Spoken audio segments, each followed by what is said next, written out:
Sí, ya está grabando. Bueno, pues buenos días a todos y todas, ¿vale? Le damos la bienvenida también a un grupo de segundo bachillerato que ha venido del IES Martiricos de Málaga.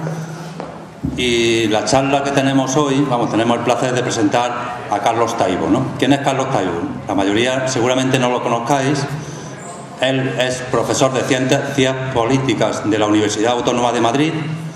Es un experto en economía, en sociología, en temas de política de los países del este, sobre todo. Tiene casi una treintena de libros y montones de artículos. Y además es una persona muy crítica con las políticas actuales y lo que significa el capitalismo actual. Él también podría hablarnos, aunque hoy no es el tema, del movimiento 15M con el que participó y que ha tenido otros rumbos, ¿no? El tema de hoy es el de crecimiento económico, ¿no? Entonces este es un tema que de lo que va a hablar es de un cambio de actitud, de mentalidad, de cómo frenar el consumismo actual y cómo buscar alternativas a un capitalismo que siempre está en crisis, ¿no? Detrás de la crisis económica hay crisis financiera, ahora hay crisis humanitaria, crisis de refugiados, etcétera. Bien, pues esos males que genera el capitalismo, de ellos pues es de lo que nos va a hablar hoy. Cómo frenar ese consumismo, cómo frenar el despilfarro económico del consumo exagerado de recursos económicos y cómo cambiar o mejorar una sociedad para ahora y para el futuro. Bien, yo le voy a dar la palabra a él, que se expresa mejor que yo, y espero que disfrutemos y sobre todo el debate posterior puede ser del tema que se trata, pero también de otros temas relacionados, ¿no?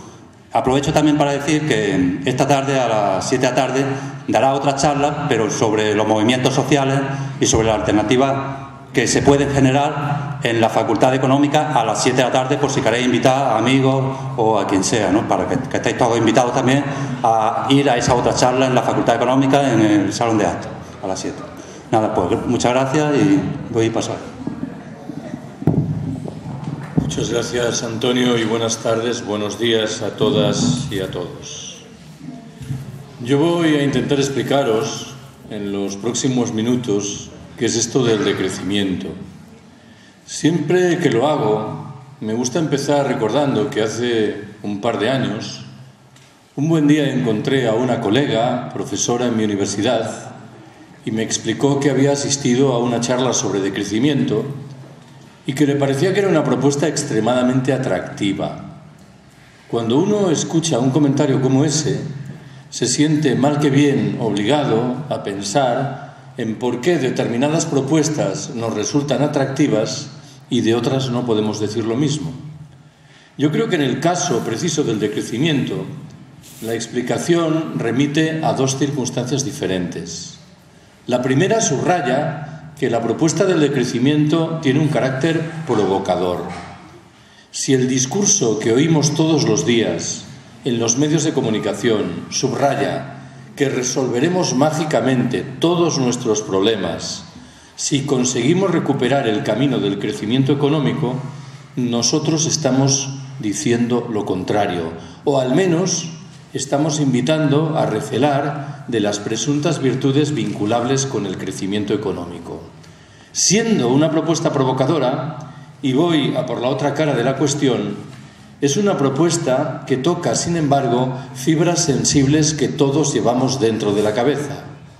Parto de la presunción, de la certeza, de que cuando dentro de un rato abandonéis este salón de actos, reconoceréis conmigo en que la perspectiva del decrecimiento había aparecido en vuestra cabeza de manera espontánea a la hora de analizar hechos políticos, económicos y sociales elementales. Bueno, primera observación que quiero haceros. En la visión común en una sociedad como la nuestra, el crecimiento económico es, vamos a decirlo así, una bendición de Dios. Lo que se nos viene a contar es que allí donde hay crecimiento económico hay también cohesión social, servicios públicos razonablemente asentados, niveles altos de consumo, la pobreza, la desigualdad, el desempleo, en fin, no ganan terreno. Creo yo que sobran las razones para recelar de todas estas supersticiones. Me vais a permitir que invoque media docena de esas razones. Primera, el crecimiento económico no genera necesariamente cohesión social. China, como sin duda sabéis, ha crecido notablemente en las 2 últimas décadas. No creo que nadie se atreva a sostener que China es hoy un país socialmente más cohesionado de lo que lo era 20 años atrás. Todos los datos indican lo contrario. Segunda, la relación del crecimiento económico con la creación de puestos de trabajo es mucho más nebulosa de lo que pudiera parecer. Las economías capitalistas desarrolladas han crecido notablemente en el transcurso de las 3 últimas décadas, una etapa en la que, sin embargo, y llamativamente, han destruido puestos de trabajo en términos objetivos. Tercera, el crecimiento económico se traduce muy a menudo en agresiones medioambientales literalmente irreversibles, que configuran un legado dramático en términos de los derechos de los integrantes de las generaciones futuras. Cuarta, en paralelo con lo anterior, el crecimiento económico facilita el agotamiento de recursos básicos que sabemos que, de nuevo, no van a estar a disposición de esos integrantes de las generaciones venideras.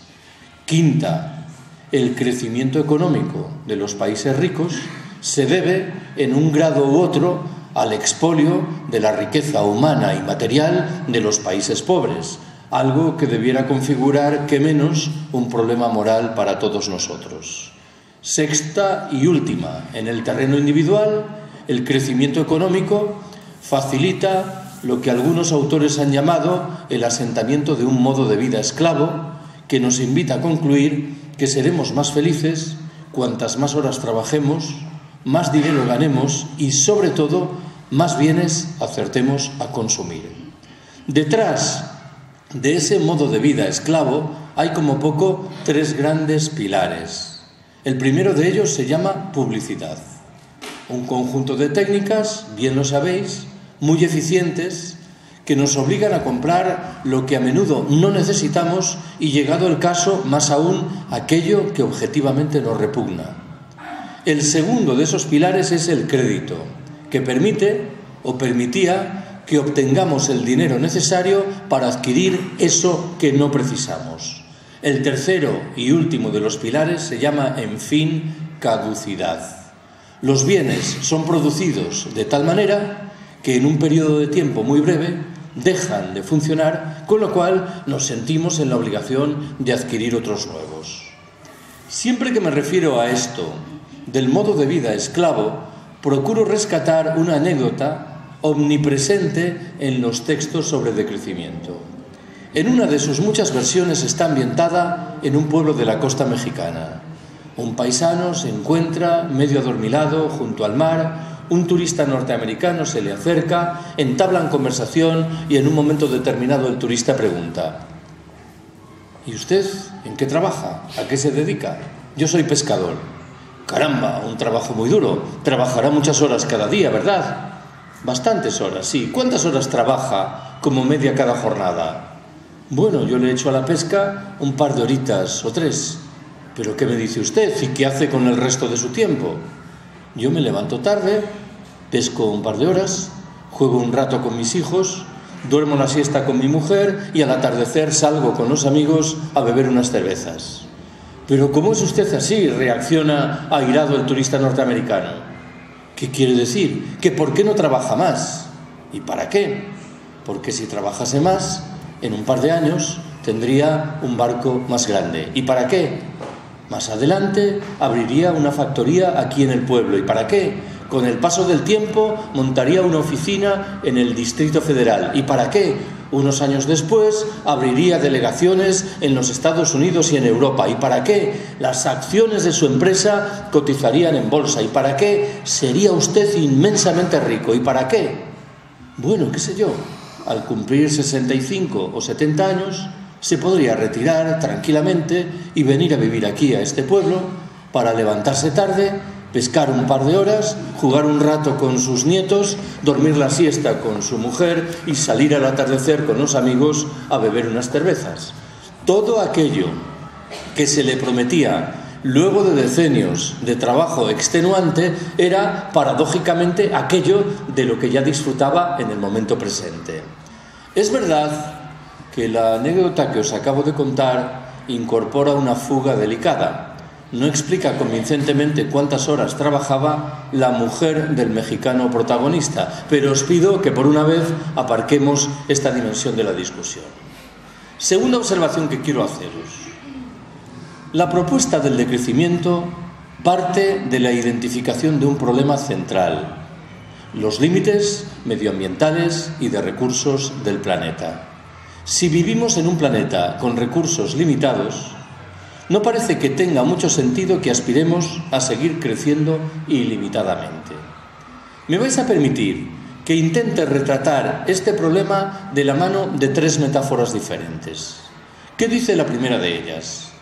Estamos en un barco que se mueve a una velocidad de 25 nudos camino de un acantilado con el que inexorablemente, a menos que cambiemos de rumbo, vamos a chocar. ¿Qué es lo que hemos hecho en los últimos años al calor, por ejemplo, del célebre Protocolo de Kioto? Hemos reducido un poco la velocidad del barco. Ya no nos movemos a 25 nudos, sino a 23. ¿Cuál es la consecuencia principal de este cambio? Si el pronóstico inicial decía que tardaríamos 50 días en chocar con el acantilado, hoy sabemos que tardaremos 53. No parece que sea de mucho consuelo. El problema principal, que es el rumbo del barco, el crecimiento, seguimos sin encararlo. ¿Qué dice la segunda de las metáforas? Bebe de la condición del barco tal vez más conocido de la historia, el Titanic. ¿Por qué murió tanta gente a bordo del Titanic? Por una razón fácil de identificar. Los botes salvavidas no permitían acoger a tantos seres humanos como se hallaban a bordo del buque. Esto, en términos claros de la metáfora, ¿tenía remedio? La respuesta es sí. El remedio pasaba por desmantelar los camarotes de lujo del Titanic y utilizar la madera para construir nuevos botes salvavidas. Permitidme que subraye lo que creo que está implícito en esta segunda metáfora. El discurso dominante nos dice que debemos afrontar todos los problemas de tal manera que nadie pierda. Esta es una genuina estafa moral. Quienes nos han situado al borde del precipicio económico, social y ecológico, por razón tienen que perder. ¿Qué dice la tercera y última de las metáforas? Imaginaos un lago en el que hay una planta, un nenúfar, que sabemos que se multiplica al ritmo de 2 por 1 cada día. Si el lunes hay un nenúfar, el martes habrá 2.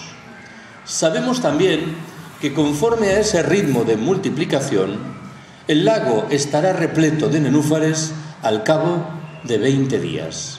Con lo cual, las plantas, carentes de espacio vital, se morirán. Si yo ahora os preguntase en cuál de esos 20 días pensáis que el lago estará cubierto en su mitad por nenúfares, un procedimiento de razonamiento rápido y espontáneo tal vez aconseje responder: el día 10. No es la respuesta correcta. La respuesta correcta, inmediatamente os percataréis, es el día 19. El día 19 los nenúfares ocuparán la mitad del lago. Como quiera que se multiplican por 2 cada día, el día 20 colmarán todo el lago. El día 18 los nenúfares ocuparán 1/4 parte del lago. El día 17 1/8 parte. El día 16 1/16 parte. Pongamos por caso que estamos en el día 16. Alguien dirá: no es tan grave lo que hemos hecho. Solo hemos dañado 1/16 parte de la superficie del planeta Tierra. Alguien replicará, me temo, con mejor criterio: hemos puesto en marcha un proceso endiabladamente rápido, de tal manera que nos quedan solo 4 días, y de tal manera, por añadidura, que cuanto más demoremos nuestra intervención, mayores esfuerzos, energías y recursos tendremos que destinar a la tarea. Por detrás de estas 3 metáforas que acabo de transmitiros, hay un concepto, a mi entender, central para explicar muchas cosas importantes. Me refiero a lo que se llama la huella ecológica. La huella ecológica mide la superficie del planeta, terrestre o marítima, que precisamos para mantener las actividades económicas hoy existentes. Todos los estudios relativos a la huella ecológica concluyen que hemos dejado muy atrás las posibilidades medioambientales y de recursos que la Tierra nos ofrece, o lo que es lo mismo, que estamos absorbiendo riquezas que no van a estar a disposición de las futuras generaciones. Pensad que la huella ecológica española es de 3,5. ¿Qué significa esto? Significa que para mantener las actividades económicas hoy existentes en España necesitamos nada menos que 3,5 veces el territorio español. ¿Cómo se malresuelve este problema? A través de una presión inaudita ejercida sobre los derechos de los integrantes de las futuras generaciones y a través de una presión no menos inaudita desplegada sobre los derechos de muchos de los habitantes de los países del sur del planeta. Tercera observación que quiero haceros. Estoy obligado a transmitiros el sentido de fondo de una apuesta principal que nace de la perspectiva del decrecimiento. Para rescatarlo, voy a echar mano de un debate que se registró entre nosotros en España hace 30 años. Enfrentó entonces a un movimiento pacifista que empezaba a asomar la cabeza y a lo que hoy llamamos los sindicatos mayoritarios. El debate se refería al futuro de la industria de armamentos.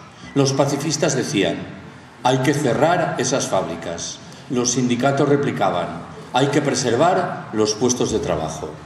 Lo que estamos diciendo hoy es que un debate de la misma naturaleza debe registrarse en los próximos años, bien que ampliado a otros muchos sectores de la economía, aquellos que están en el origen del crecimiento imparable de la huella ecológica. ¿En qué estoy pensando? Por proponer algún ejemplo. En la industria del automóvil, en la de la aviación, en la de la construcción, cómo no, en la industria militar, en la industria de la publicidad, por dejarlo ahí. Lo que estamos diciendo de manera más precisa es que hay que reducir sensiblemente la actividad productiva de todos estos sectores de la economía. Alguien reaccionará inmediatamente y dirá: si actuamos de esta manera, generaremos millones de parados en los Estados miembros de la Unión Europea. ¿Cómo haremos frente a este innegable problema? Desde la perspectiva del decrecimiento, la respuesta incorpora dos elementos diferentes.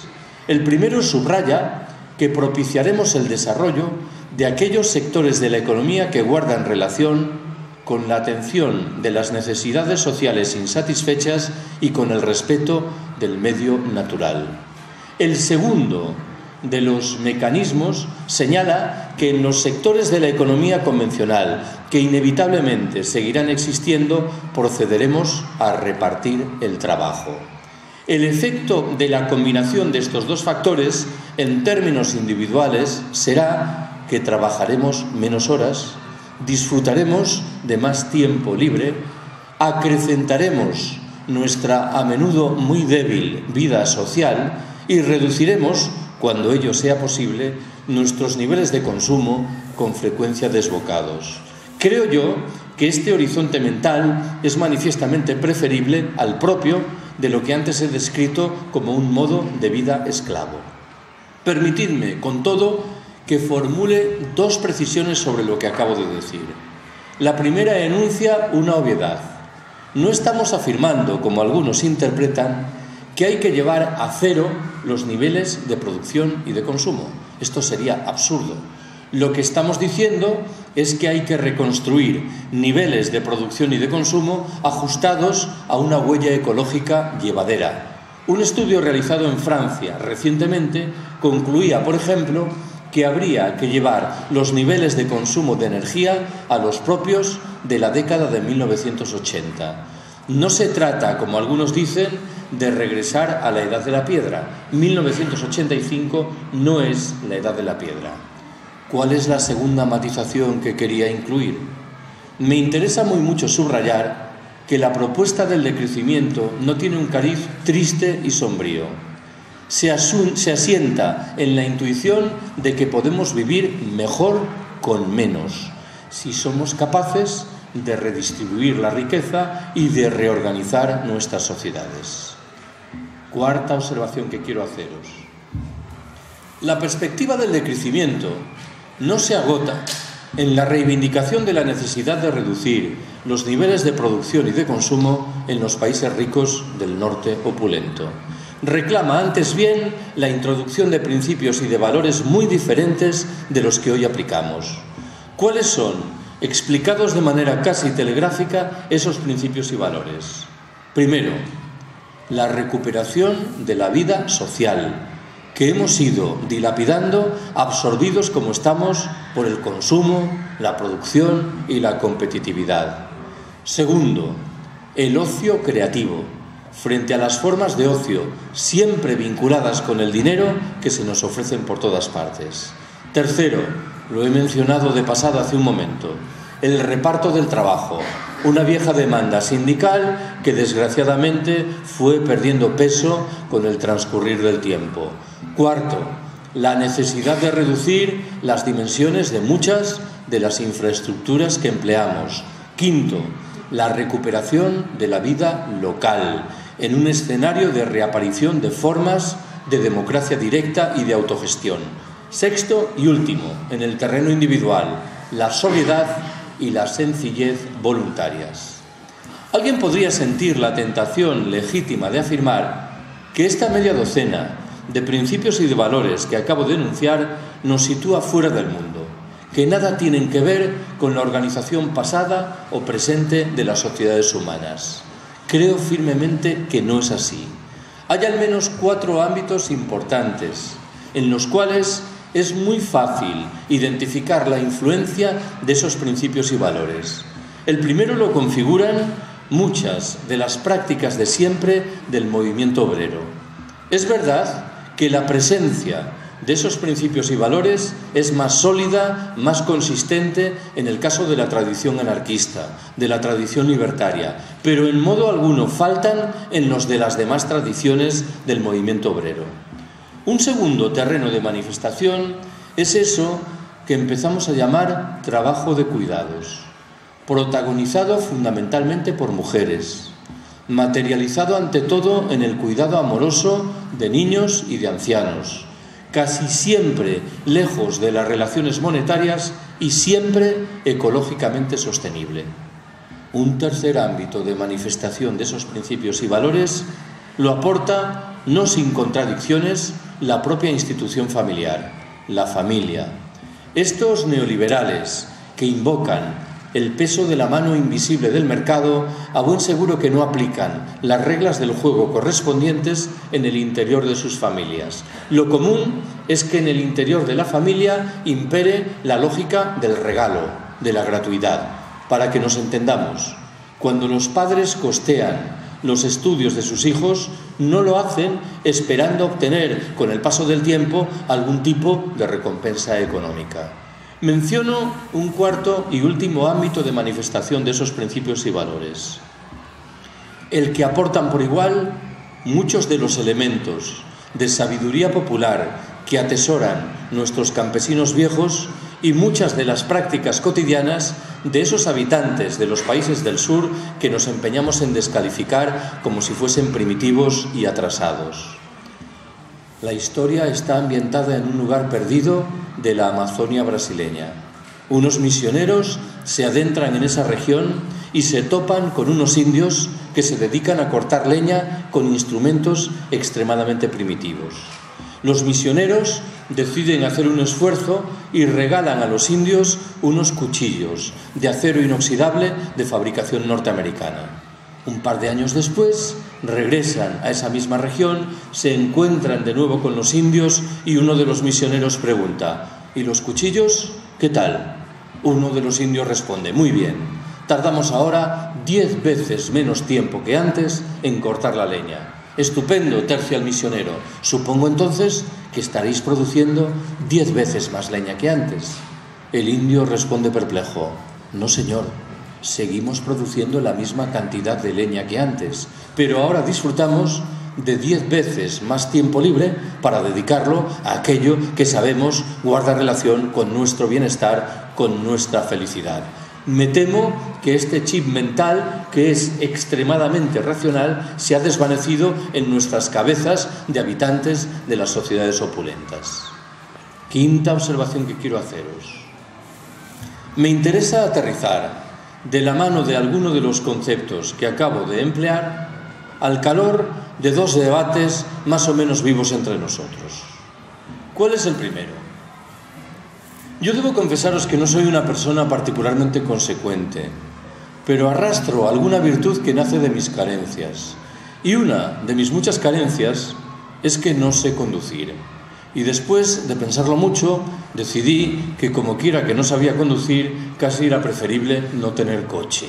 Bueno, alguien se preguntará, en la ciudad en la que vivo, Madrid, si echo de menos disponer de un automóvil. La respuesta fácil y rotunda es no. Veamos las cosas de manera un poco más detallada. Yo vivo en Vallecas, que probablemente algunos sabéis, que es un barrio muy populoso situado en el sureste de Madrid. Desde el portal de mi casa a una estación de la Renfe de cercanías hay 4 minutos caminando. Por término medio, tardo unos 50 minutos en llegar en tren desde ese portal a mi despacho en la Universidad Autónoma de Madrid, situada al norte de la capital.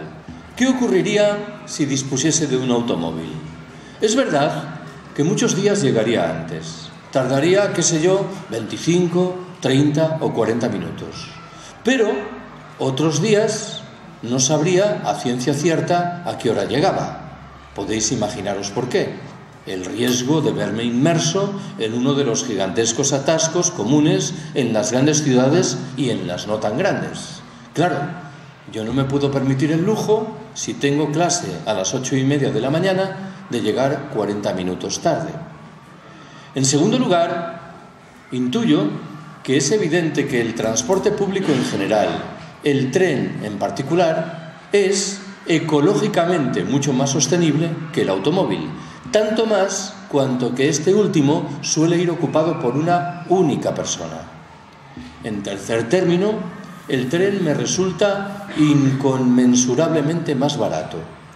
La literatura sobre decrecimiento está llena de exhortaciones dirigidas a las personas que tienen un automóvil y encaminadas a que calculen cuál es el porcentaje de las horas que trabajan que precisan para mantener el automóvil.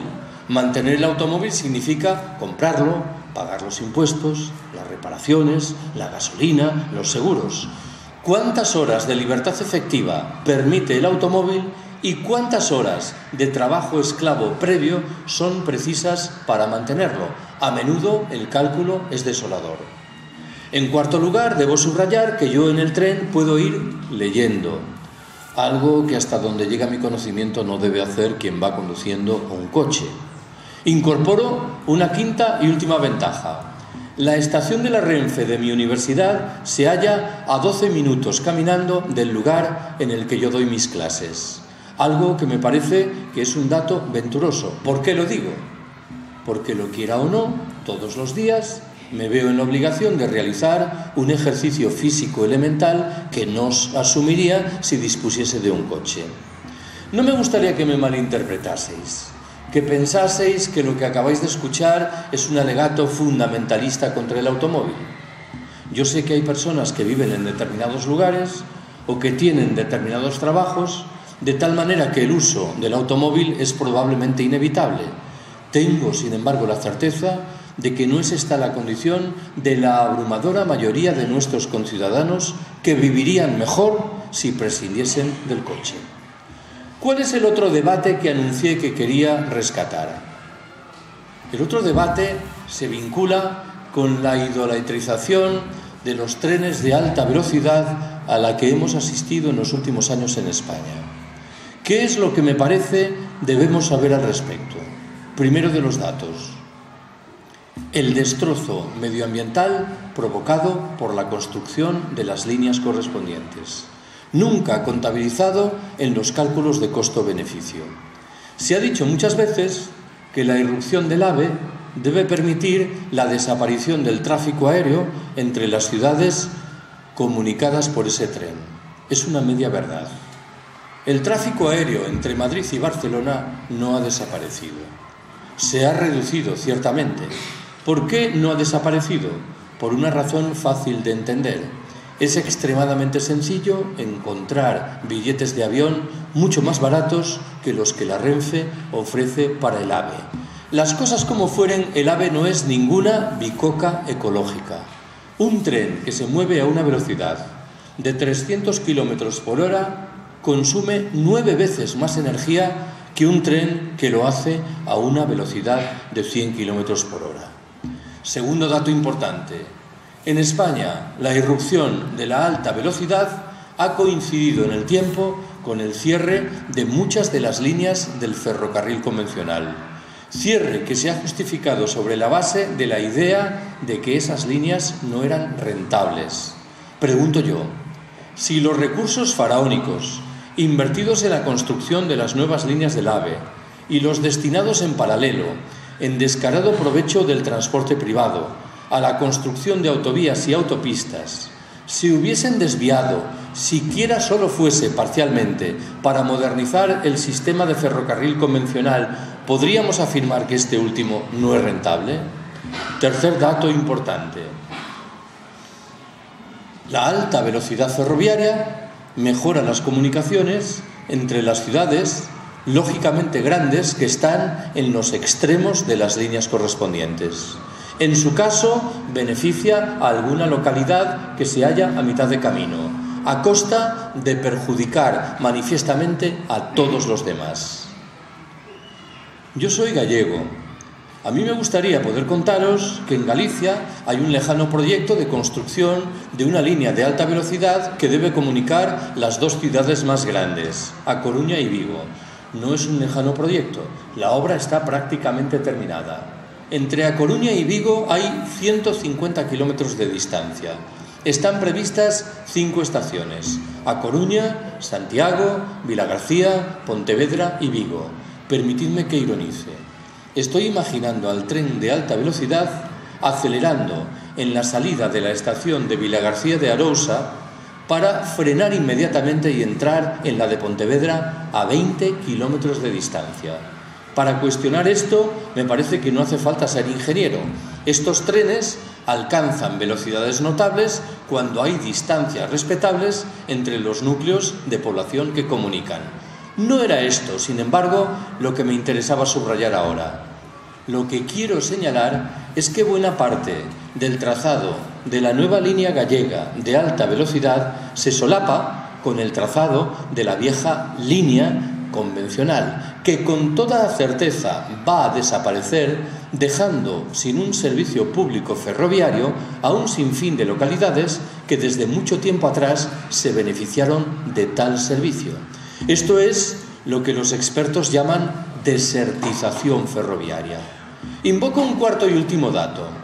Hace unos años, aquí en Andalucía, escuché en labios de un colega un comentario sobre el AVE que me pareció muy atinado. Dijo: el AVE es un ejemplo de libro de cómo los integrantes de las clases populares celebran con alegría que con los impuestos que pagan se construyan líneas de alta velocidad que van a beneficiar casi en exclusiva a los integrantes de las clases adineradas. Hace ya no sé cuántos años, el entonces presidente español, Rodríguez Zapatero, inauguró un tramo de alta velocidad entre Córdoba y Antequera, aquí en Andalucía. El reclamo publicitario de aquella inauguración era la idea de que el trayecto en tren entre Madrid y Granada, o entre Granada y Madrid, se reducía de 6 horas a 4 horas y media.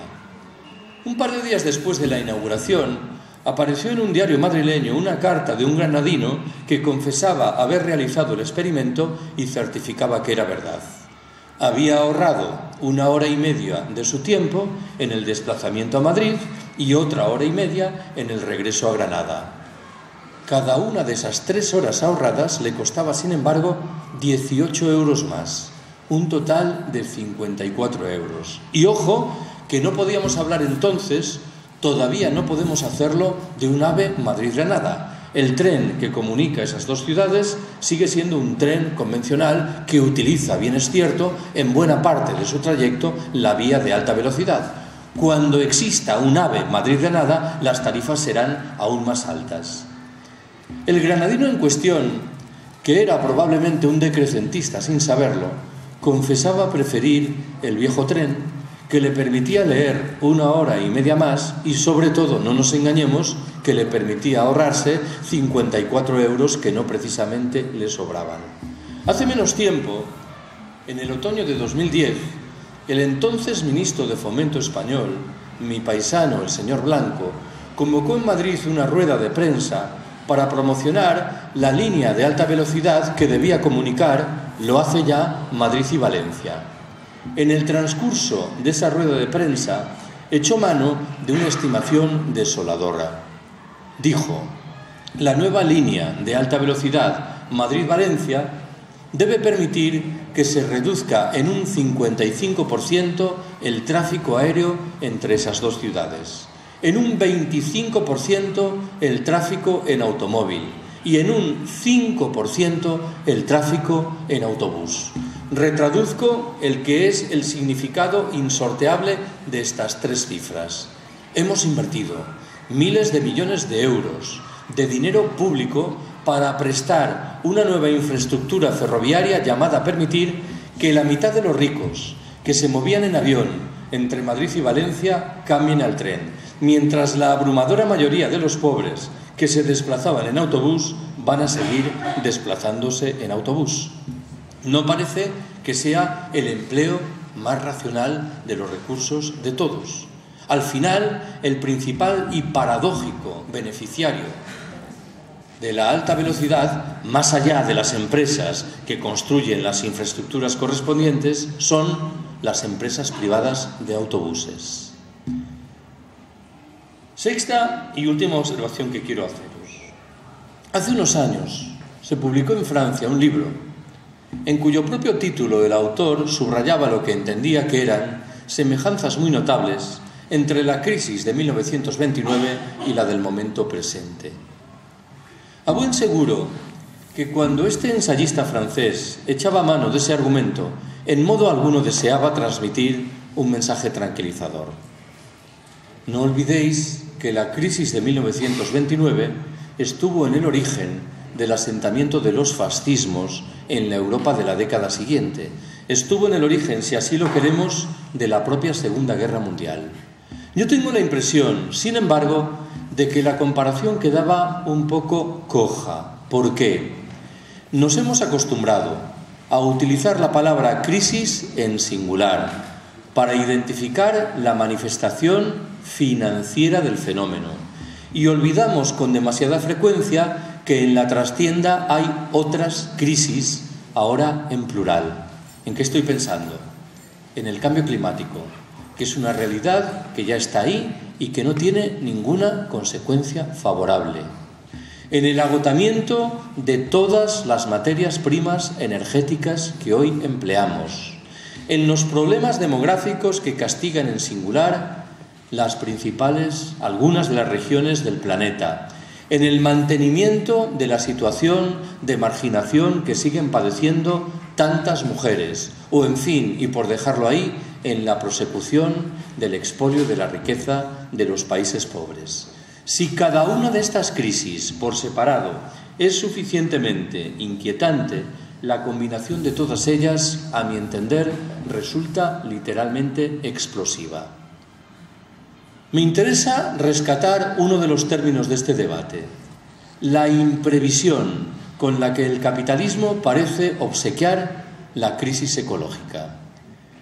Existe un consenso, un acuerdo abrumador en la comunidad científica internacional en lo que respecta al hecho de que es inevitable que la temperatura media del planeta suba al menos 2 grados por encima de los registrados en el año 1990. Cuando alcancemos ese momento, nadie sabe lo que vendrá después. El consenso no es tan abrumador, pero es muy amplio en lo que se refiere a la idea de que el llamado pico del petróleo ha quedado ya atrás, en lenguaje más llano. La producción de petróleo se irá reduciendo y los precios empezarán a subir. Mucho me temo que ante un horizonte tan delicado como este, las respuestas de nuestros gobernantes, de los de ahora como los de antes de ayer, son extremadamente livianas. Permitidme que proponga un ejemplo irónico de lo que quiero decir. En el mes de enero de 2011, Alfredo Pérez Rubalcaba, entonces vicepresidente del Gobierno español, convocó en Madrid una rueda de prensa para promocionar una medida que, si queremos ser generosos, discurría, desde mi punto de vista, por el buen camino, la de reducir la velocidad máxima en autopistas y autovías de 120 a 110 kilómetros por hora. 4 meses después, el mismo personaje convocó otra rueda de prensa, de nuevo en Madrid, en la que en sustancia dijo 2 cosas. Una, que la medida de enero había producido los resultados apetecidos. La factura energética española se había reducido en 400 millones de euros y además había bajado, y de manera razonablemente sensible, vaya por donde, el número de muertos en las carreteras.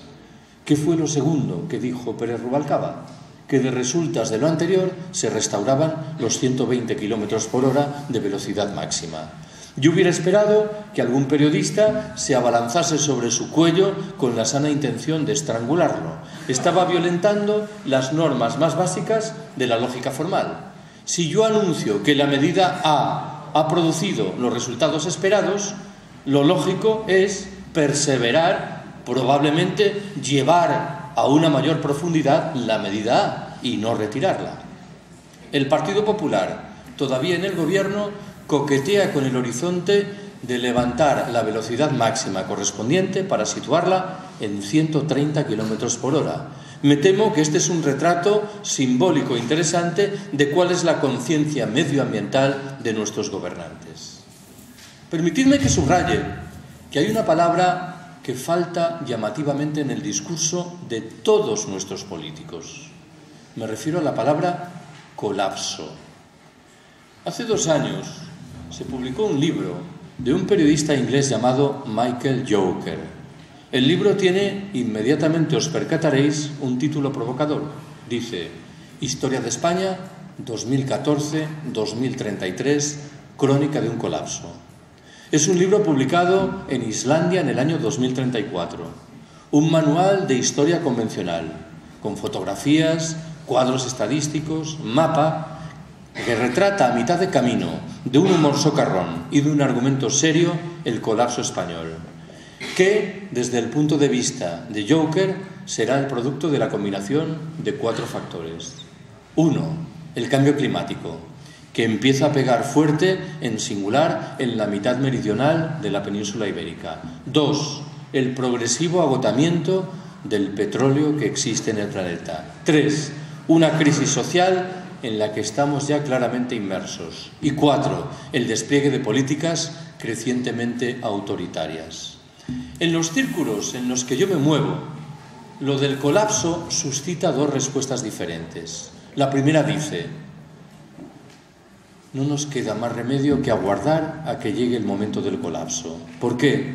Porque será la única manera que permita que la mayoría de nuestros conciudadanos tome nota de sus deberes. Esta primera perspectiva es crudamente realista, pero profundamente desalentadora. No nos engañemos.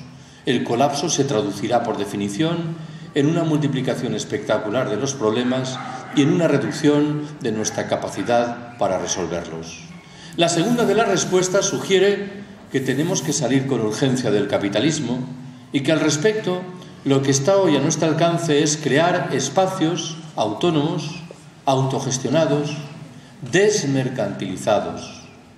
Estoy pensando en lo que suponen los grupos de consumo, las ecoaldeas, las cooperativas integrales, las formas de banca ética y social que han ido surgiendo, o el incipiente movimiento de trabajadores que, en régimen autogestionario cooperativo, se han hecho con la dirección de empresas que estaban al borde de la quiebra.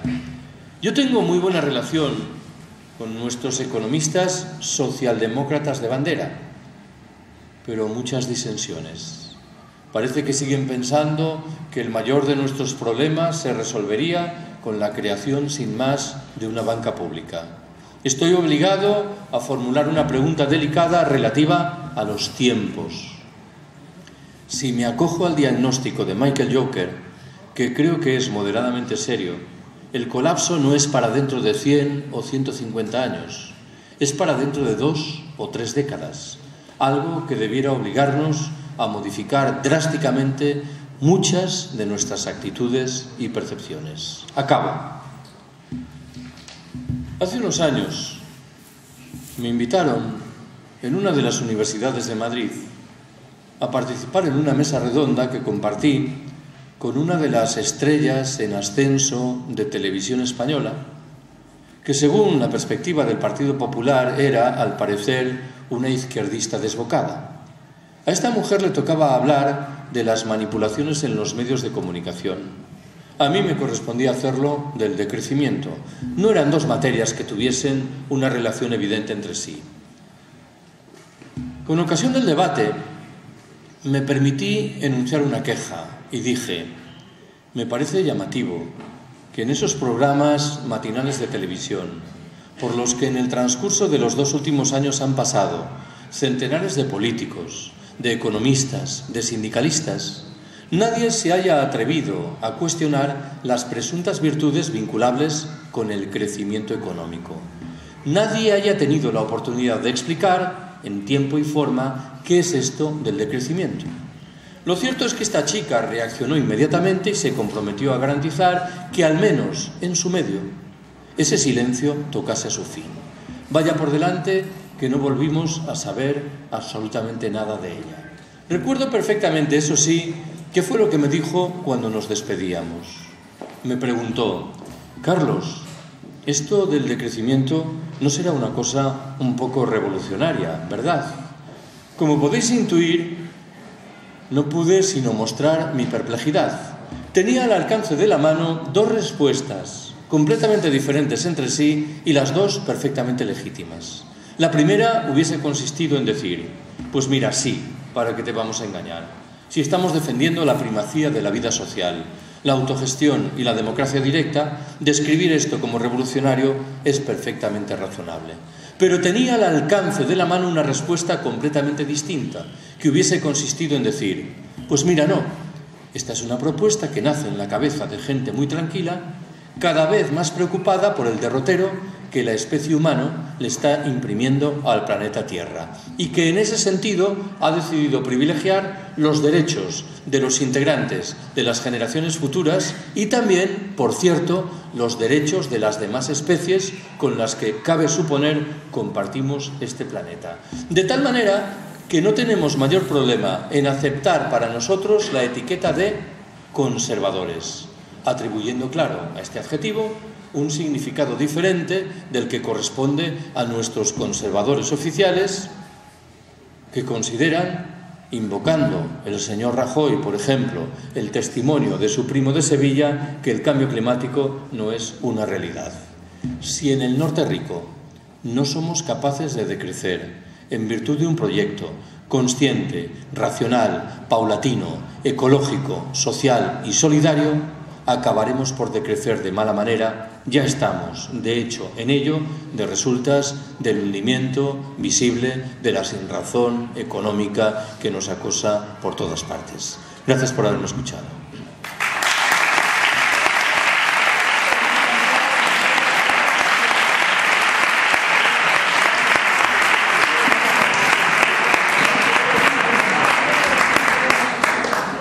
Bueno, pues abrimos el turno de debate y ir levantando la mano el que quiera participar. ¿O sea, alguna pregunta?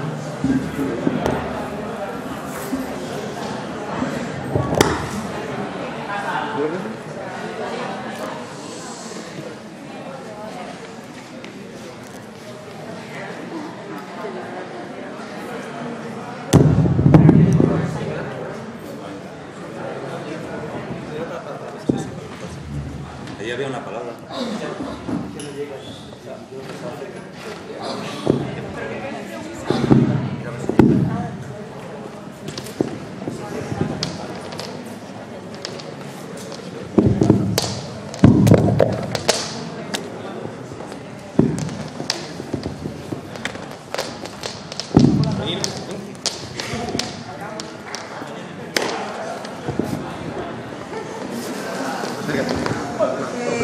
Bueno, yo tengo algunas cuestiones. La primera, si los capitalistas han encontrado la forma de convencernos de que su sistema nos beneficia, ¿por qué los que lo critican no han sido capaces de convencernos para cambiar? Muchos somos conscientes de todo lo que ocurre. Sin embargo, seguimos queriendo tragarnos esas mentiras.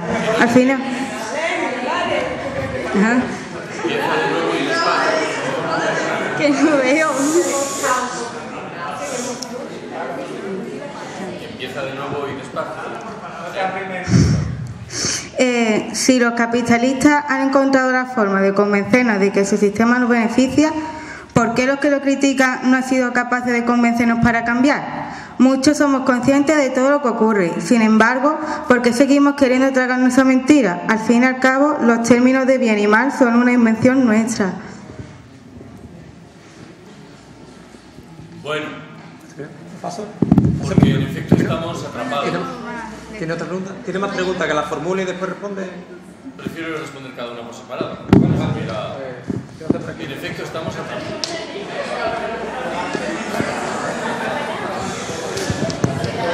En efecto, estamos más bien atrapados.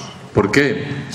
Porque el sistema lleva mucho tiempo funcionando y ha puesto en marcha estrategias que son eficientes y que producen los resultados deseados. No olvidemos que el sistema disfruta, por ejemplo, de una maquinaria propagandística importantísima como es la que proporcionan los medios de comunicación. En este sentido, el sistema lo que puede aportar en su provecho es la idea de que sigue funcionando de muy mala manera, con profundas injusticias, con agresiones medioambientales. Pero me temo que lo que el sistema ya no puede aportar es un argumento sólido en el sentido de que va a poder seguir funcionando en el tiempo de manera razonable para que la abrumadora mayoría de los habitantes del planeta puedan disfrutar de manera solvente de la vida que les corresponde. Y en este sentido me temo que empiezan a aparecer quiebras en la lógica de funcionamiento de ese sistema. Por ejemplo, ¿cómo va a conseguir presentar los efectos dramáticos del cambio climático o las consecuencias delicadísimas del agotamiento de las materias primas energéticas? Y esto hace que lo que tú bien has enunciado como una verdad con respecto al pasado, bien pueda dejar de serlo con respecto al futuro.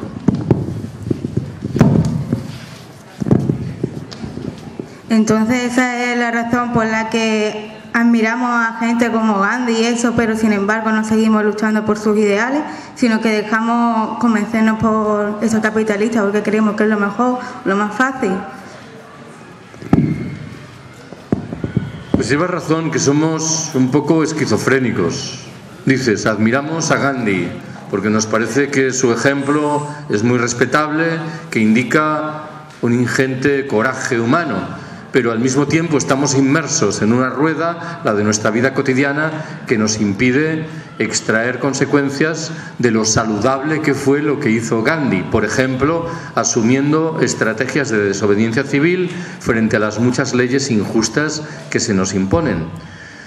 Vuelvo, sin embargo, a la carga con el argumento de que si eso es innegablemente lo que ocurre hoy por la cabeza y por el cuerpo de la mayoría de las personas, tal vez cuando las cosas empiecen a ponerse más difíciles, y me temo que es lo que va a ocurrir, empecemos a registrar en paralelo cambios en nuestra conducta que empiece a ser menos esquizofrénica de lo que es hoy.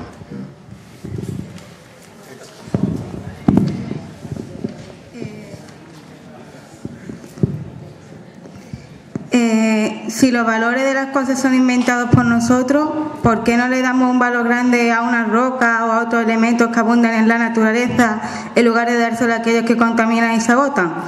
¿Acaso no seríamos capaces de desplazarnos con la arena, por ejemplo, de forma que no contaminásemos ni expondríamos este alimento a su desaparición si hubiésemos trabajado de esta forma de conseguirlo?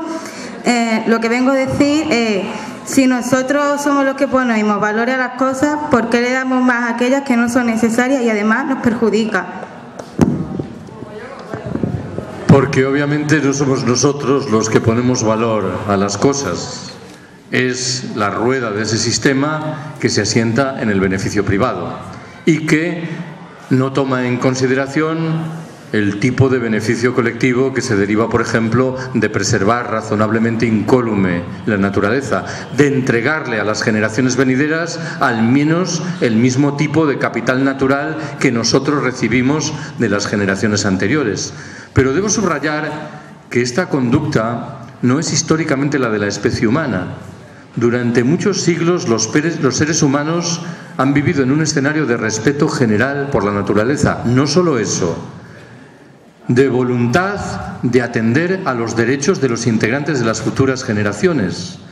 En la Europa mediterránea hay numerosos ejemplos de campesinos que plantaban árboles de los que sabían ellos no iban a disfrutar. Estaban pensando con toda evidencia en sus hijos o en sus nietos. Esto implicaba atribuirle a esos bienes naturales un precio, un valor que es afortunadamente diferente de aquel que le atribuye quien lo único que quiere es obtener dinero para sí mismo y en el corto plazo. Pero me temo que esta lógica económica ya ha dado frutos lo suficientemente torcidos como para que empecemos a pensar en claves diferentes.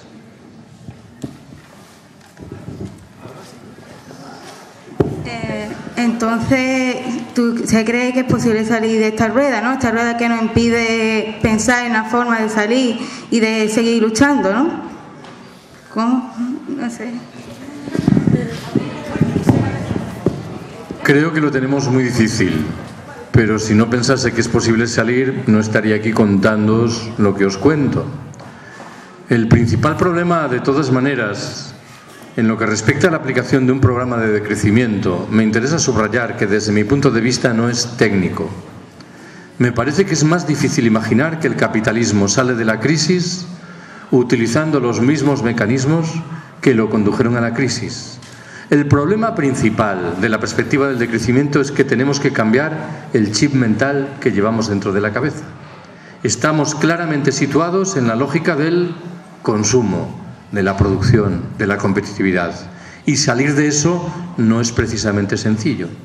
Yo tengo, sin embargo, la confianza de que la percepción de los peligros que nos acechan, que va a ser cada vez más honda, nos invite de una vez por todas a asumir, por ejemplo, que podemos vivir mejor con menos.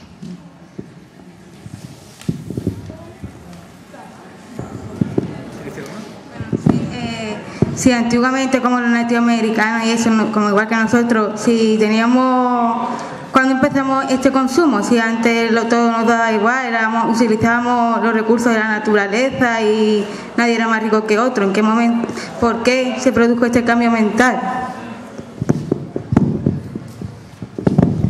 A ver, tampoco sería bueno que idealizásemos el pasado como si no estuviese cargado de elementos negativos. Pero creo que lo que has dicho tiene un fundamento básico de verdad. Las sociedades humanas, durante muchos siglos, han funcionado conforme a claves de vida social mucho más rica, de solidaridad y de apoyo mutuo mucho más asentados y de respeto del medio natural. ¿Qué es lo que ha venido a alterar muchos de esos equilibrios que me voy a permitir describir como naturales? Bueno, la irrupción de sistemas económicos asentados en una rotunda primacía del beneficio privado, el feudalismo primero, el capitalismo después, y probablemente en paralelo el despliegue de instituciones políticas que se han volcado de manera muy clara, de nuevo, en provecho de esa lógica del beneficio privado. Y esto ha venido a distorsionar el panorama que, repito, no era idílico, pero en cualquier caso incorporaba elementos muy valiosos que probablemente hoy tenemos que apostar por rescatar si queremos disponer de algunas herramientas que nos permitan hacer frente al colapso. A ti. Sí, ahora.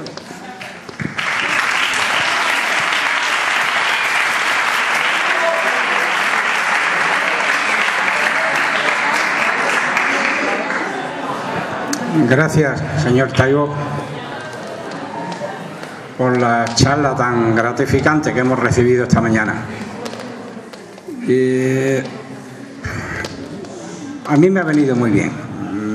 me ha venido como si hubiese hecho unos ejercicios. Pero se revela uno contra la impotencia de poder actuar, porque el decrecimiento no va a existir jamás. No es que quiera ser negativo, es que le pregunto yo a usted, ¿no? El mismo sábado pasado, pues a las 8 eran las 7 de la tarde. Y se revela uno y dice, pero hombre, ni al sol siquiera lo podemos dejar tranquilo, ¿no? No podemos vivir sin estas manipulaciones. Pues no lo sé. Mi pregunta, aparte de darle las gracias, porque además que lo ha expuesto usted muy bien como excelente profesor que es, ¿usted se atreve a darnos alguna pequeña receta de actuación, pero para ya, para en cuanto salgamos por esa puerta a la calle? Ya está, así tan a seca es.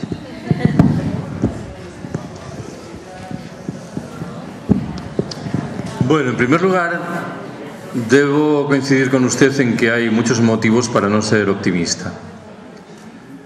Lo que hay por detrás de esta discusión es otra relativa a la naturaleza humana. ¿Qué somos? Somos animales intrínsecamente competitivos, de tal manera que en el fondo no nos importa lo que ocurra a los demás, y entre los demás incluyo a las generaciones venideras, o por el contrario conservamos algo de cordura y de actitud solidaria. Bueno, si yo me quedase solo con el primero de esos elementos, me parece que estaríamos olvidando aspectos importantes de articulación, por muchas que sean las miserias de nuestras sociedades contemporáneas. Yo antes he sugerido, por rescatar este ejemplo, que la lógica económica de la familia no es la del beneficio privado, la lógica económica interna. He puesto ese ejemplo de cuando los padres costean los estudios de sus hijos, no lo hacen esperando obtener alguna recompensa económica con el paso del tiempo. Me parece que esto es importante recordarlo, ¿no? Hay una dimensión de solidaridad, de colaboración y de apoyo mutuo que, por cierto, no es privativa de la especie humana. Siempre tendemos a pensar que los animales progresan a través de la competición más feroz. Hay ejemplos muy consistentes y numerosos de especies animales que progresan a través de la colaboración y la solidaridad. Importa recordar esto porque abre al menos alguna ventana biológica a la esperanza. El otro día estuve dando una charla sobre decrecimiento en un pueblo de Aragón. Y en la cena posterior que compartí con el máximo experto español en el pico del petróleo, recuerdo que una mujer joven explicó que nunca había oído hablar del colapso. Tenía claro el concepto de colapso, sabía lo que significaba la palabra, pero en lo que respecta al significado expreso que nosotros le daba, se le escapaba. Y este buen hombre, Antonio Turiel, el experto en el pico del petróleo, asumió una estrategia de explicación que a mí me pareció muy sugerente. Su idea central era que el colapso era una oportunidad. ¿Para qué? Para modificar nuestra vida, nuestros valores. Es verdad que es una oportunidad forzada y dura, que incorpora muchos elementos negativos. Tendremos dificultad para acceder a la electricidad, al agua, a los alimentos.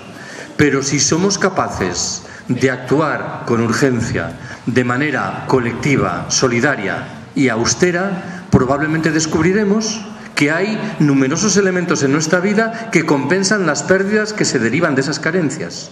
Y esto me obliga a subrayar de nuevo esa máxima que reza que podemos vivir mejor con menos. Lo que me resulta difícil imaginar ahora es que podamos vivir mejor con más, porque ya hemos llegado a un tope que nos invita a concluir que la acumulación de bienes no nos da la felicidad. ¿Qué podemos hacer? Bueno, pues pongo un ejemplo liviano de lo que ya existe, lo que se llaman los grupos de consumo, que pretenden establecer una relación directa entre los productores agrícolas cuando estos últimos asumen una conducta ecológicamente sensata y los consumidores al margen de las grandes redes comerciales, de las grandes superficies, procurando que los ciudadanos de a pie se organicen frente a las grandes estrategias de las macroempresas o de las empresas transnacionales. Propongo un segundo ejemplo. En Andalucía hay varias manifestaciones de lo que se llaman las cooperativas integrales. El ejemplo más logrado de cooperativa integral es la cooperativa integral catalana. Es un pueblo entero que procura desplegar estrategias decrecentistas, lo cual implica reducir sus niveles de consumo y procurar reducir también las dependencias en materia de energía con respecto al exterior. Creo que este es un intento de construir relaciones humanas distintas al margen de la lógica del mercado. En una ocasión en mi charla he mencionado una palabra que me parece interesante: desmercantilización. ¿Por qué nuestras relaciones económicas las tenemos que asentar en la búsqueda del beneficio privado, cuando sabemos que eso a la larga no precisamente opera en beneficio de todos? Bueno, acabo. Yo sé que iniciativas como estas dos que acabo de mencionar y otras muchas que podría rescatar tienen un alcance limitado. Tienen, sin embargo, su valor pedagógico de demostrar que las cosas se pueden hacer de manera diferente. Hace años publiqué un libro sobre los movimientos antiglobalización y decidí iniciarlo con una cita que procedía de un libro que probablemente alguno habéis leído, Los viajes de Gulliver, de Jonathan Swift. La cita recoge el momento en el que el protagonista, que es entonces el gigante, está dormido, tumbado en la arena de una playa. Los enanos de Lilliput se acercan a su cuerpo y deciden atarlo al suelo con un sinfín de pequeñísimas ligaduras. Saben perfectamente que cada una de esas ligaduras por separado no sirve de nada, pero la multiplicación del número de ligaduras hace que al final el gigante no se pueda levantar. No desdeñemos estas pequeñas iniciativas, porque abren un camino que permite dibujar alguna esperanza en un horizonte que yo reconozco es más bien aciago.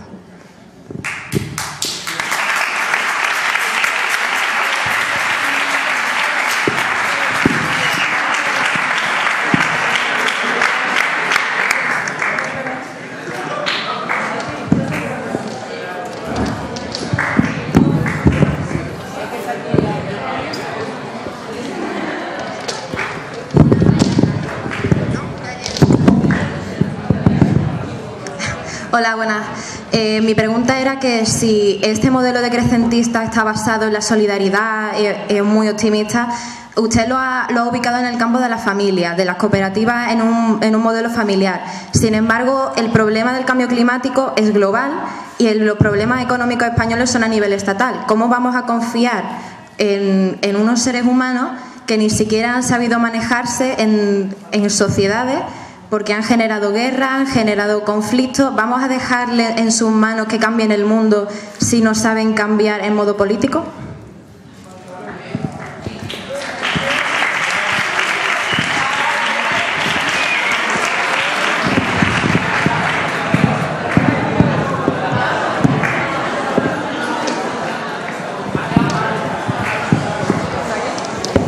A ver, en primer lugar, debo aclarar que no he identificado en la familia el lugar en el que se debe desplegar la lógica decrecentista. Me he limitado a decir que la familia no reproduce en su funcionamiento interno la lógica económica interna del capitalismo. Pero tu pregunta, en cualquier caso, tiene pleno sentido. ¿Por qué yo pongo todo el empeño en subrayar que debemos organizarnos desde abajo? En primer lugar, responderé que porque mi cosmovisión ideológica me invita a defender la autoorganización desde abajo. Pero en segundo término, por una razón de carácter mucho más práctico, porque no veo, a tono con lo que tú preguntas, que desde arriba se vayan a resolver los problemas. Más bien me parece que todas las estructuras de poder que conocemos lo que hacen es acrecentar los problemas. Alguien podría preguntarse, ¿qué eco tiene la propuesta del decrecimiento en los programas de los partidos españoles que van a concurrir en las elecciones del 20 de diciembre? Respondo rápidamente, ninguno. Los programas se interesan en exclusiva por lo más próximo, el corto plazo, la vivienda, la comida, y me parece muy bien que se ocupen de eso, pero preferiría que junto a eso le prestasen atención a otras materias. ¿Qué cabe esperar de las grandes corporaciones internacionales o del sistema de Naciones Unidas? Lo digo de otra manera. Alguien podría preguntarse, ¿estamos en condiciones de evitar el colapso? Pues una respuesta, me temo que ingenua, diría, si pasado mañana los gobiernos de los 200 países que hay en el planeta se pusiesen de acuerdo y decidiesen reducir a la nada las emisiones de CO2, probablemente conseguiríamos esquivar el colapso. Lo que ocurre es que sabemos que eso no va a suceder. No hay ningún indicador de que esos gobiernos vayan a mover pieza en este terreno. Pero es que, aunque lo hiciesen, me temo que somos víctimas de una ilusión óptica. El cambio climático no es el producto de lo que hemos hecho en los 20 últimos años. Es la consecuencia de lo que hemos hecho en los 2 últimos siglos, la revolución industrial del capitalismo. De tal manera que muchos de los efectos del cambio climático todavía no han llegado e inexorablemente van a llegar. Esto obliga a ratificar el diagnóstico de que no parece haber ninguna conciencia seria en los estamentos superiores de nuestras sociedades, o en su defecto, de que si hay esa conciencia, la primacía de los intereses de las grandes empresas acaba por dictar las reglas del juego. Por eso, al final, simplemente por reducción al absurdo, no nos queda más remedio que defender la autoorganización de la sociedad desde abajo, de la mano de un proyecto que yo mismo admitiré tiene una condición utópica, pero que no se me ocurre que hoy por hoy se enfrente a ningún otro que sea más realista que el que pasa por esto.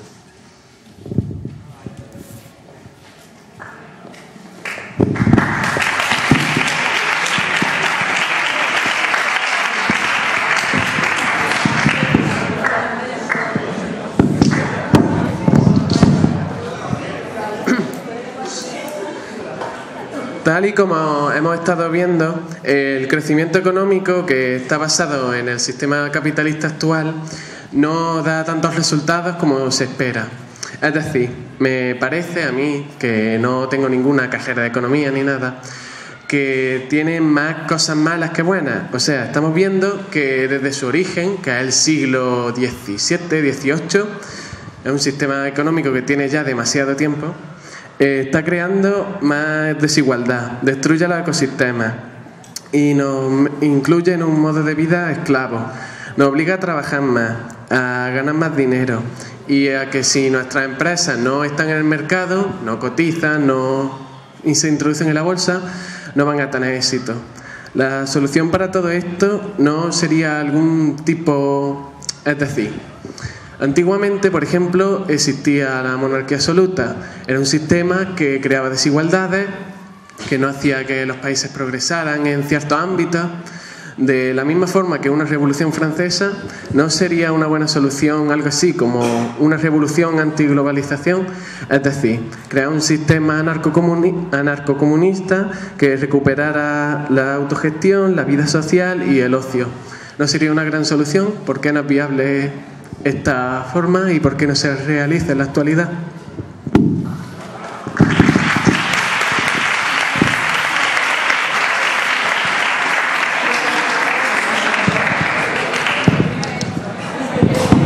Bueno, hago 2 observaciones. La primera,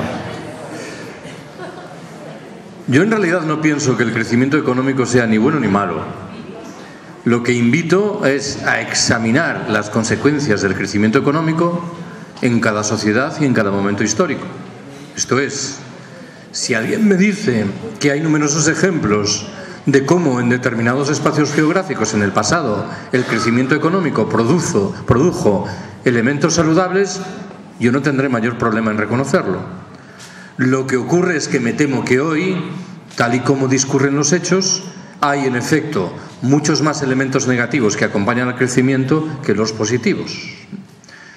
Tanto más cuanto que, y rescato una dimensión que has invocado, el crecimiento no parece tener por sí solo ninguna dimensión redistribuidora de la riqueza.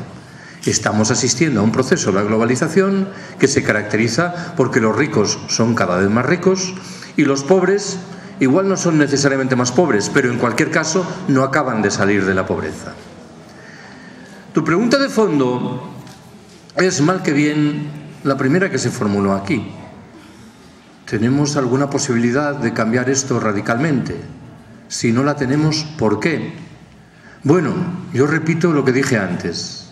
Uno de los problemas centrales es que llevamos dentro de la cabeza la lógica del sistema que, vamos a suponer que es así, queremos echar abajo. Con lo cual, esa lógica influye poderosamente en nuestra actitud y en nuestra conducta cotidiana. Pero, y en sentido contrario, mi intuición es que la percepción de que los hechos van a empeorar puede contribuir a estimular conductas diferentes que tú has calificado legítimamente como una revolución anarcocomunista, aunque tendríamos que explicar qué significa eso en detalle. En cualquier caso, cuando en el pasado se han criticado experimentos de esa naturaleza anarcocomunista, uno de los elementos centrales que se manejaba decía: es que ustedes no son capaces de mantener el ritmo de crecimiento económico de nuestras sociedades. Claro, hoy la réplica es que nosotros no queremos mantener ese ritmo de crecimiento económico. No queremos que nuestra sociedad se juzgue sobre la base de un elemento meramente cuantitativo que oculta la realidad de un aniquilamiento masivo de la vida social, de derechos básicos de la mayoría de los ciudadanos. Y en ese sentido, lo único que se me ocurre decir es que tendremos que combinar el esfuerzo voluntario de transformar nuestra sociedad con las consecuencias que se deriven de la conciencia de que el colapso se va acercando. Lo digo de una manera diferente. Yo entiendo perfectamente que cuando uno habla de decrecimiento, inmediatamente la imagen que viene a la cabeza es la de activistas hiperconscientes de movimientos sociales críticos. Es lógico. No desdeñemos, sin embargo, la posibilidad de que ciudadanos comunes, en virtud de su experiencia cotidiana, lleguen a conclusiones similares a las nuestras, sin haber pasado ni por el activismo ni por un movimiento social crítico. Creo que en realidad esto es lo que de manera muy liviana, ciertamente, ha sucedido al calor de la crisis. Mucha gente ha descubierto que revitalizar estructuras colectivas de encaramiento de los problemas es una de las pocas salidas solventes, material, eficiente en relación con la crisis.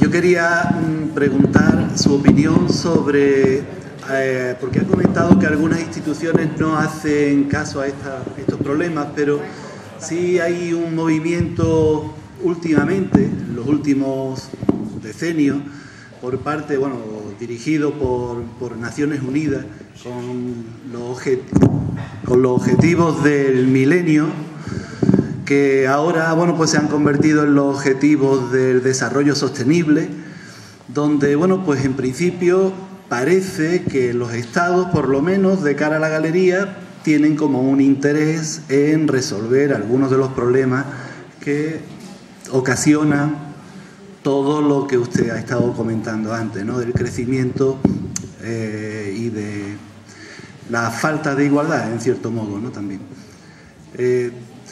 También le quería comentar la posibilidad de, ¿qué se puede hacer desde la escuela pública, desde los centros de enseñanza, para romper un poquito esta iniciativa, ¿no? Romper un poco con la iniciativa del desarrollo desbocado que tenemos?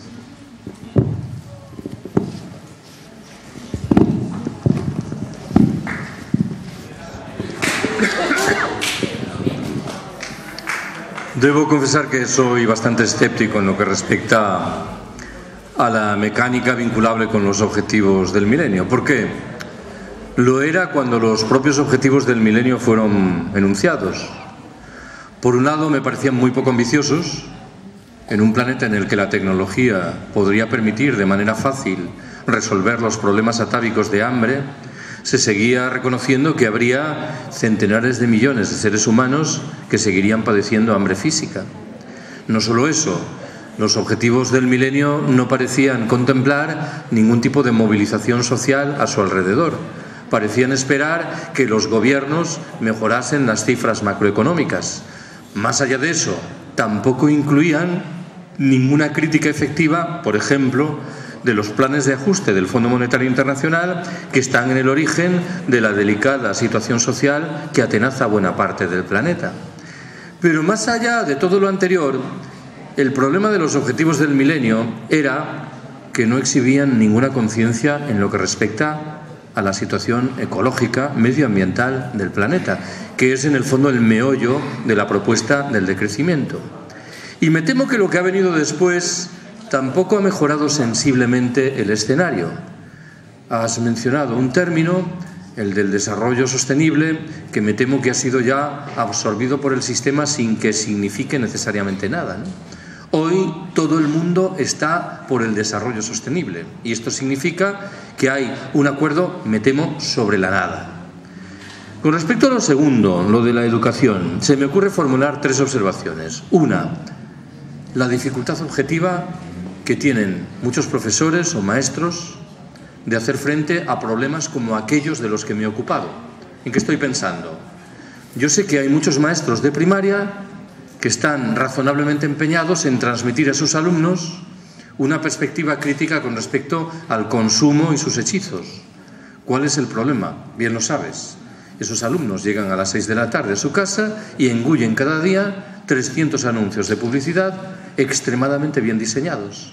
El efecto de esto es abrumador, de tal manera que el contenido de lo que reciben por la mañana, me temo que las más de las veces se diluye en la nada.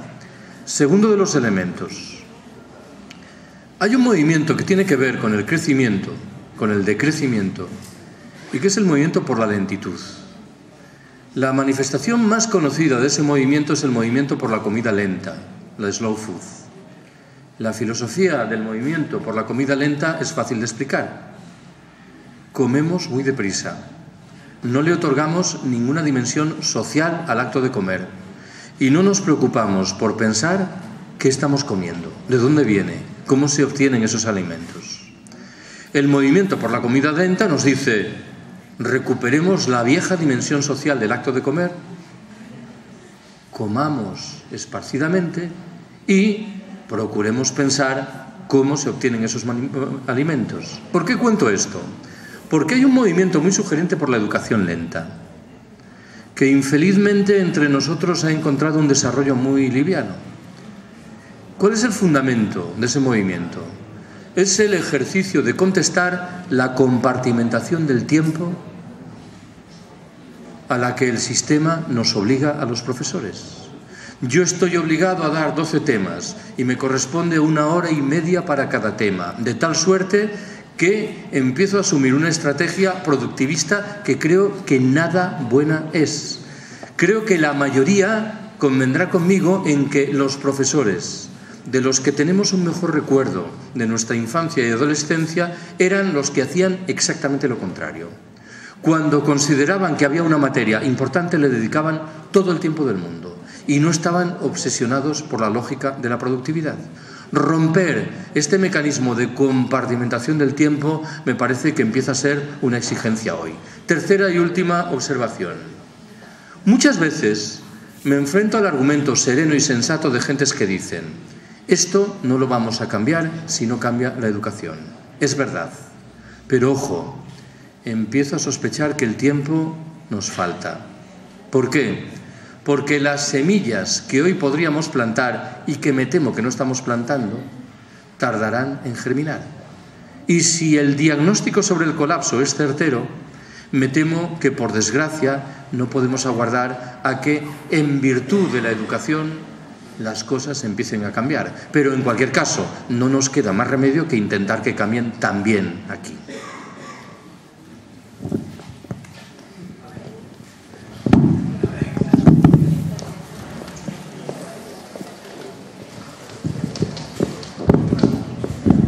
Yo quería preguntar la razón de por qué cambiar, desde el punto de vista de que, como usted ha dicho, los recursos naturales son limitados y por mucho que se retroceda el proceso, no van a seguir gastándose por muy lento que vayamos.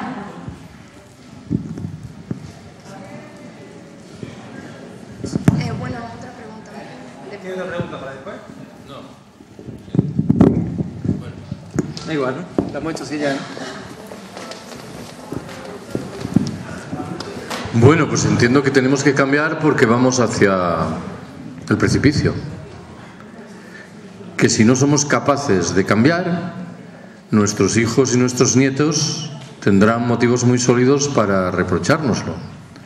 Este es el fundamento material primero.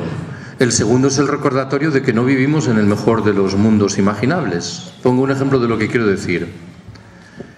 Hay muchas personas que piensan que muchos de los problemas que he mencionado los van a resolver nuevas tecnologías que van a aparecer, que piensan en concreto que hay que trabajar seriamente en procurar tecnologías que nos permitan mantener el nivel de vida al que hemos llegado hoy.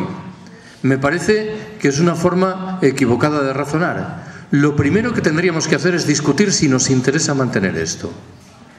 Y una vez que lleguemos a una conclusión, la que sea, nos interesa o no nos interesa, buscar las tecnologías que nos permiten hacer frente a estos problemas.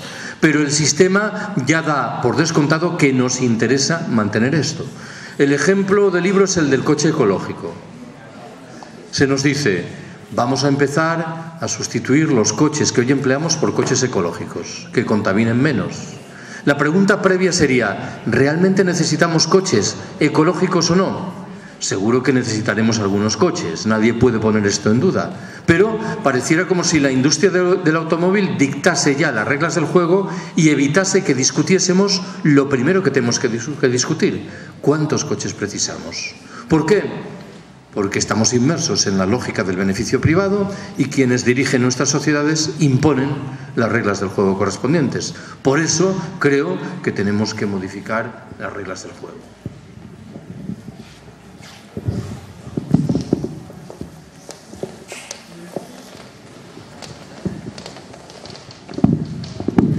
Como usted ha dicho antes, hay más crisis que simplemente la económica. ¿Cree que se relacionan entre sí y si arreglamos una, las demás se arreglarán por sí solas?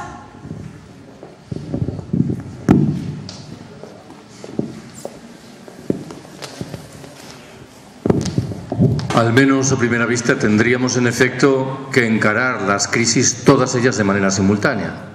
¿Qué quiero decir? Bueno, supongamos que en España hay una recuperación económica y al final el problema del paro, si no desaparece, se mitiga sensiblemente.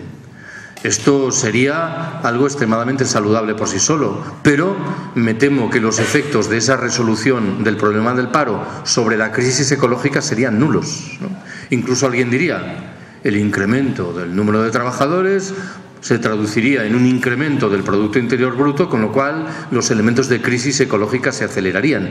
Por eso creo que lo razonable es responder que hay que encarar todas estas crisis de manera simultánea. La financiera, la estrictamente económica, la ecológica, la crisis de los valores.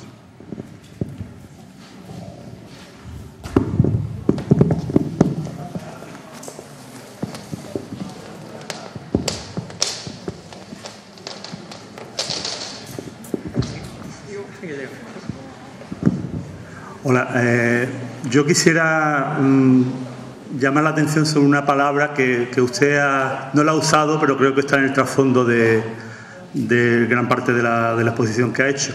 Es la palabra aculturación. Yo creo que en las generaciones cada vez más jóvenes hay una quiebra entre sus predecesores, sus padres, sus abuelos y ellos mismos. Parece que todo ha venido del cielo, que todo ha sido así siempre, porque la comunicación que tradicionalmente ha habido con padres, abuelos o gente mayor no existe. Le pongo un ejemplo claro. Yo le pregunto a muchos de mis alumnos en qué trabaja su padre y no saben qué trabaja. De su abuelo no saben ni el segundo apellido, ni el primero. Quizás bueno, el primero sí porque lo lleva puesto, ¿no? Pero entonces creo que esa quiebra, esa falla entre lo que es la curiosidad que debe tener el ser humano en ver qué es lo que pasa a un lado a otro, aparte de lo que sale en la pantalla del móvil, yo creo que es algo que los profesores, en nuestro caso, que estamos en un centro de enseñanza, tenemos que hacer llamar a los alumnos, porque si no saben mirar para otro lado del carril, no va a salir del móvil, de la pantalla del ordenador, de lo que te dice en definitiva.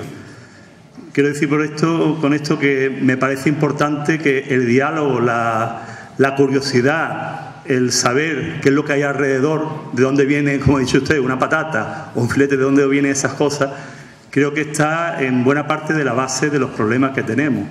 La gasolina viene del cielo, el móvil que tengo viene del cielo y no sabemos qué hay a 100 metros de mi casa.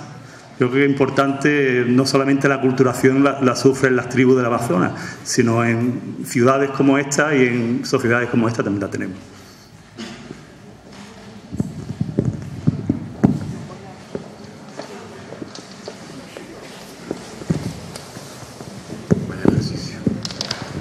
Estoy por completo de acuerdo, claro. Me permito hacer dos observaciones. Una, sobre la pérdida de sabidurías populares básicas.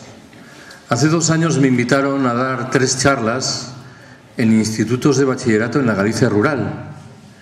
Eran más o menos salones de actos como este, con un número de alumnos similar, y un buen día se me ocurrió preguntarle a los alumnos que asistían a esas charlas cuál era su conocimiento de las faenas agrícolas y ganaderas comunes.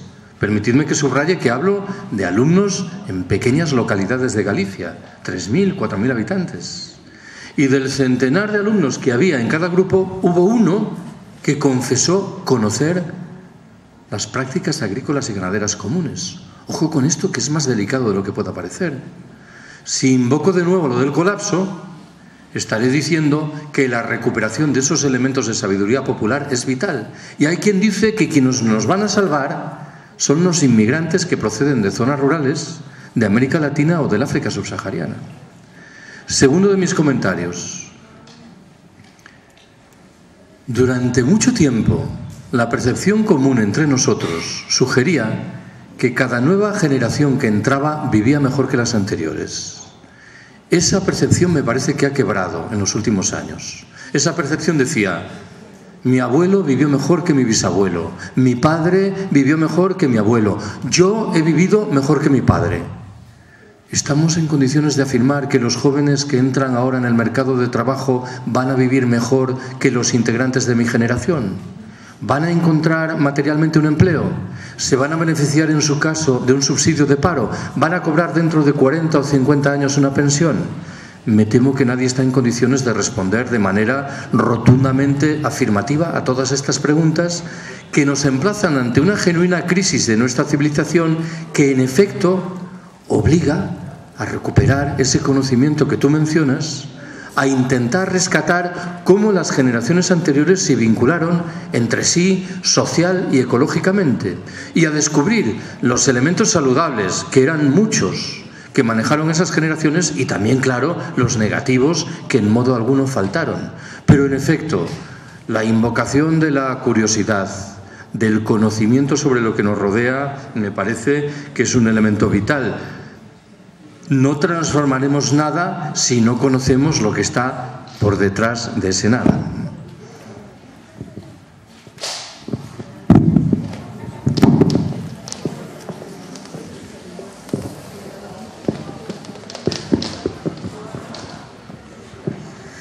Buenas.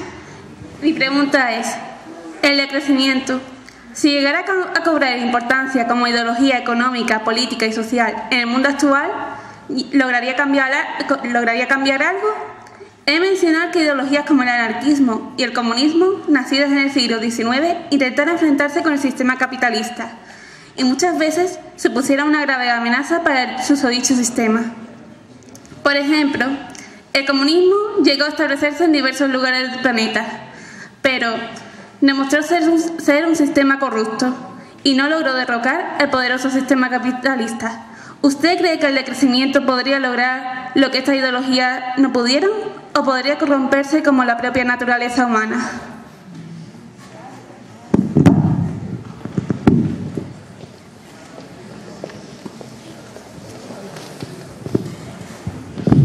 Bueno, pregunta muy compleja.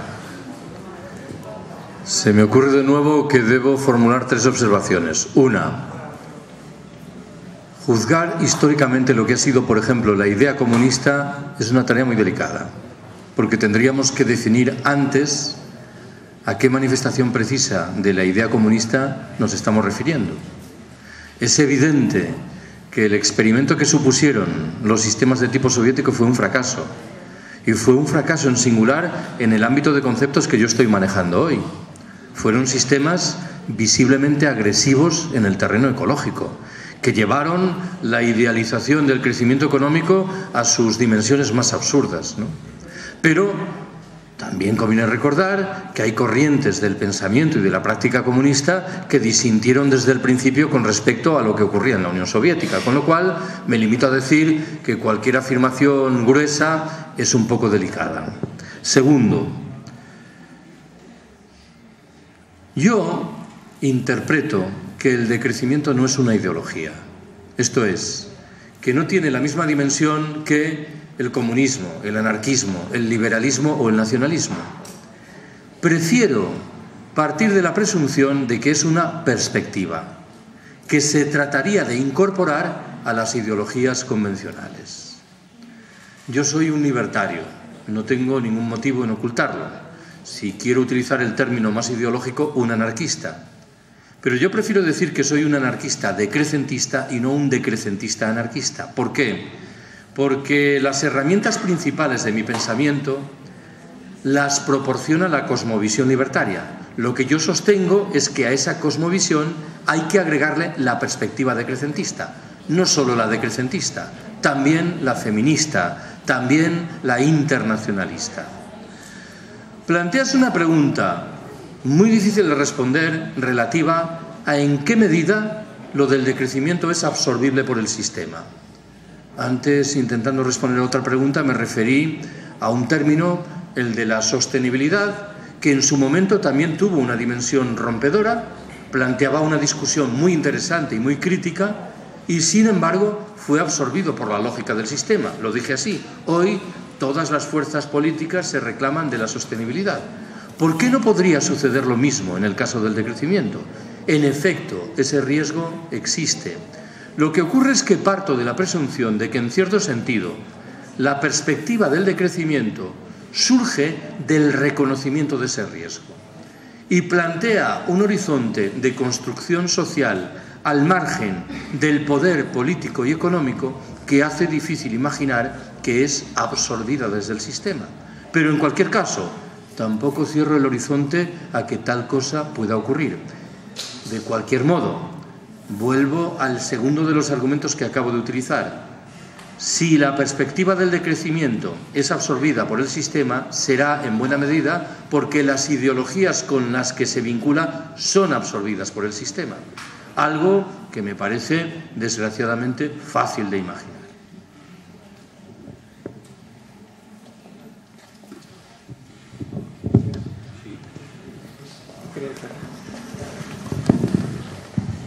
Bueno, ¿no deberían las personas formadas o expertas intervenir más directamente en la política de lo que lo hacen hoy en día? Como por ejemplo, un ministro de Educación tener unos mínimos conocimientos sobre la educación, aparte de ser político y tener conocimiento de política.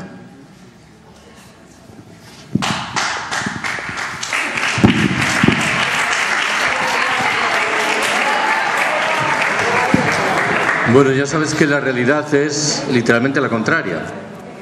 A mí me produce cierta fascinación comprobar cómo alguien que es ministro de Industria, al día siguiente, en virtud de un cambio de gobierno, se puede convertir en ministro de Educación. Esto quiere decir que los responsables no están ahí, en la mayoría de los casos, por su conocimiento técnico de las materias con las que se vinculan sus ministerios, sino más bien por su condición política. Y en general los políticos son todólogos, gente que en realidad no sabe de nada. Han subido en el escalafón correspondiente en virtud de un ejercicio de lealtades personales o ideológicas, no de resultas de un conocimiento técnico profundo. Y probablemente cuando acceden después de años a ese conocimiento, los modifican, los cambian de servicio. Esto, por cierto, ocurre también con los periodistas. Es bastante común que alguien se marche 3 o 4 años de corresponsal a un país, a Alemania o a Rusia, sin tener ningún conocimiento, obviamente, de ese país. Y cuando al cabo de los 3 o 4 años ha adquirido ese conocimiento, lo trasladan y lo cambian de país o lo llevan a una redacción al servicio de deportes. Bueno, no parece que sea el uso más racional de los recursos, pero esto forma parte de la irracionalidad imperante en nuestras sociedades.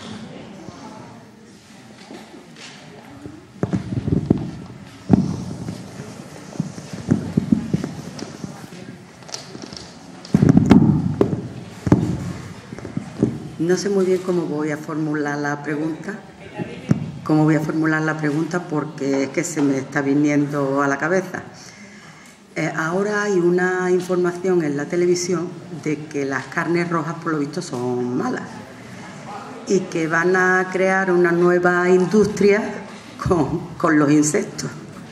Y vamos a comer grillos, saltamontes y esas cosas. Dice que en Bruselas se está llevando ya a cabo la publicidad de ese tipo de mercado.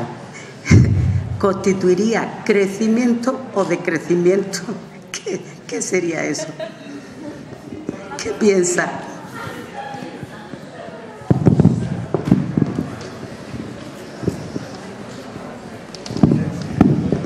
Con toda evidencia sería decrecimiento para los insectos, ¿eh? Esta dimensión no la podemos obviar.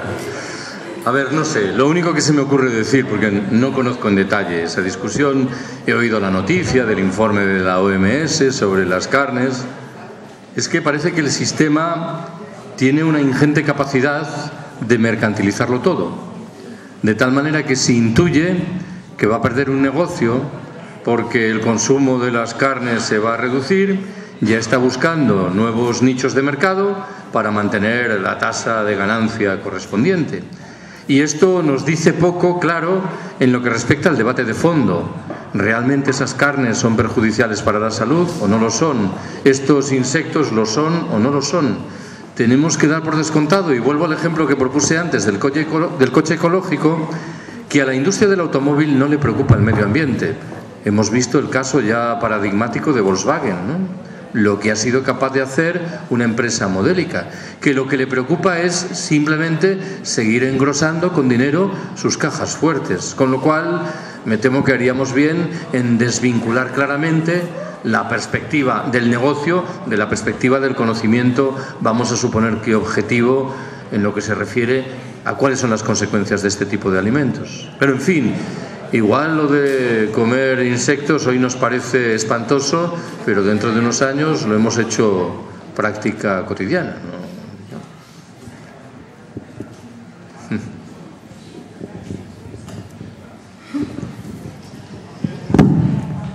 ¿Hay alguna pregunta más por ahí o damos por terminado el acto?